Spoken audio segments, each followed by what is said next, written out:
The Silent World, the grand mansion of Alexander Grant, a billionaire tycoon whose name echoed across industries, stood like a silent fortress on the hills of San Francisco. The marble walls shimmered in the morning light, but inside, one girl lived in a world of silence. Her name was Isabella Grant, the only daughter of Alexander. 16 years old, with golden hair that fell like a waterfall around her pale face and eyes as blue as the ocean, she was beautiful, but broken.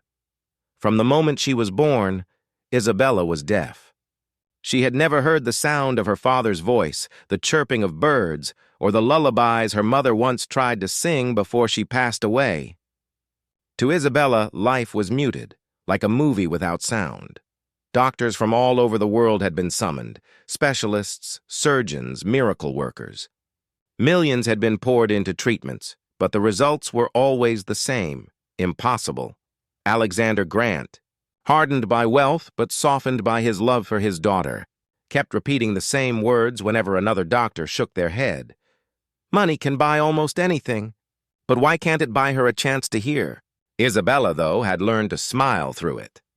She painted, she wrote in journals, and she often sat by the window watching children play outside, longing, wishing, dreaming of a world she had never experienced. And that was when fate began weaving a story no money could have ever purchased. One chilly evening, while Alexander hosted a high-class charity gala, Isabella slipped away into the gardens. The guests laughed inside the ballroom, but she preferred the quiet air, the roses blooming in silence. That's when she saw him, a boy, no older than her, sitting by the fountain. His clothes were tattered, his shoes barely holding together. His skin was dark as the night sky, his eyes sharp yet soft, carrying a story of hardship. Isabella froze. He didn't belong here. Guards should have thrown him out. But before fear could rise, she noticed something unusual. He was gently humming to himself, not knowing she couldn't hear. His hands moved along with the sound, touching the water, the air, the world, like he was painting sound with his gestures. Curiosity pulled her closer. She stepped forward, and the boy looked up, startled. For a second, his eyes darted around, expecting security to drag him out. But then, Isabella smiled. Through her notepad, she scribbled, "Who are you?" The boy hesitated before writing back with the stub of a pencil he carried. "My name's Elijah. I was just looking for food." Isabella read it, and then, instead of running to call someone, she wrote again, "You sing with your hands." Elijah chuckled. "That's how I feel music. Don't you hear it?" Isabella looked down, sadness clouding her face. She shook her head and pointed to her ears. "I was born deaf." Elijah's smile faded. For a moment, he just looked at her, really looked at her like no one else ever had. Then he leaned closer and whispered something. Words she could not hear but felt in her bones. Not forever. Before she could understand what he meant, he gently reached out and with trembling fingers rubbed her ears. It wasn't forceful, it wasn't strange. It was like he was tracing invisible patterns, awakening something dormant. And then, for the first time in 16 years, Isabella gasped. Her world shifted. The silence cracked like glass breaking. A sound, small, faint trembling, slipped into her life. The sound of the fountain's water splashing. She fell back, clutching her ears, tears spilling down her face. Elijah stared, wide-eyed, realizing something impossible had just happened.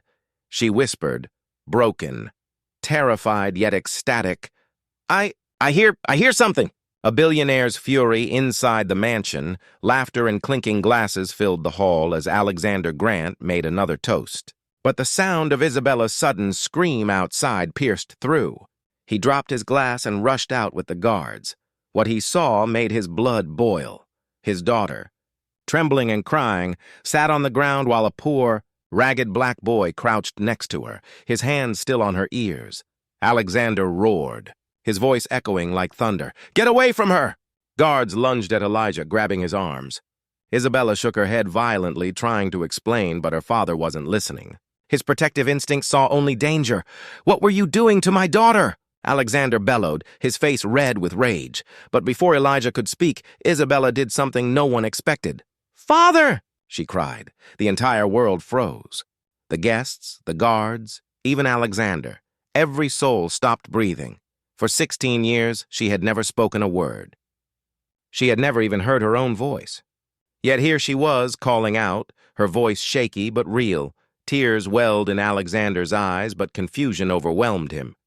"Isabella, you spoke?" She stumbled forward, gripping his sleeve, her words slurred but clear. I heard the fountain, the wind, your voice." The guests gasped in disbelief. The billionaire almost collapsed from shock, but his eyes turned cold again as he looked at Elijah. "What did you do to her?" he demanded. Elijah, struggling against the guards, shouted back, "I didn't hurt her. I just touched her ears. Something happened." "I don't know why." Alexander didn't believe it. "Impossible. No one touches my daughter. Lock him up until I decide what to do." The guards dragged Elijah away despite Isabella's desperate screams. "No! He helped me. Please don't hurt him." But Alexander's heart was torn between fear and gratitude. His daughter had spoken, yes. She had heard, yes. But could a boy off the streets really be the reason? Or was it some dangerous trick? That night, Isabella sat alone in her room, tears streaming down her cheeks as she whispered over and over to herself, marveling at every sound. I can hear. But deep in her heart, one truth echoed louder than all. Elijah had given her this miracle, and her father had taken him away. The miracle and the choice for days, Isabella refused to eat, refused to speak to anyone but her father. "I want to see Elijah," she demanded. Alexander, burdened with guilt but blinded by pride, replied sternly, "He is nobody. I will find real doctors. They will explain what happened." But every doctor that came gave the same answer. No treatment could have caused this. Something beyond science occurred. And every time Isabella whispered back, "It was Elijah."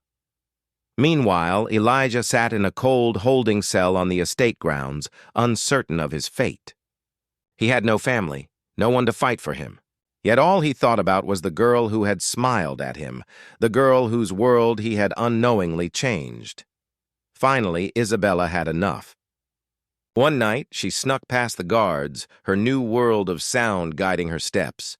She reached the cell and unlocked the door. Elijah stared at her in disbelief. You can really hear?" She nodded, tears sparkling in her eyes. "Because of you. You gave me life." Elijah shook his head. "No, I didn't do anything.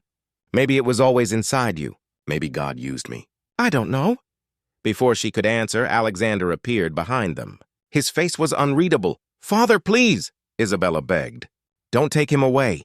He gave me what all your money couldn't, can't you see?" The billionaire looked at Elijah, really looked at him, for the first time. He saw not just a poor boy, but courage, humility, and something he could never buy. A gift. Slowly, Alexander's hardened eyes softened. His voice trembled. "Son, whatever you did, I owe you more than I can ever repay." Elijah lowered his gaze. "I didn't do it for payment." Isabella clutched Elijah's hand. "He's my friend. My first real friend. Don't take him from me." The silence stretched. Then for the first time in years, Alexander smiled a genuine smile. "Then he stays." Isabella cried out in joy, hugging Elijah. The boy stiffened, then slowly wrapped his arms around her.